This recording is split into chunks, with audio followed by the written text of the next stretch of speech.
भन ल यहीमा चाहिँ म भनिदिन्छु पक सौर्य चम्चा पुऱ्याउ त चम्चा ल चम्चा पास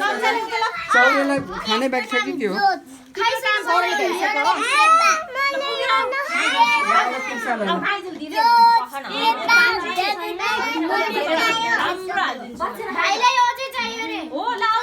आमा त्यसले कति खाएको कहिले खाँदैन मिठो भयो जस्तो छ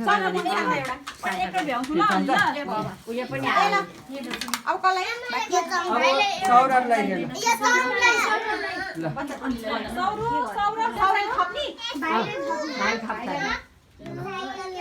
अब उयो त पास गर्नु तिमीले खायौ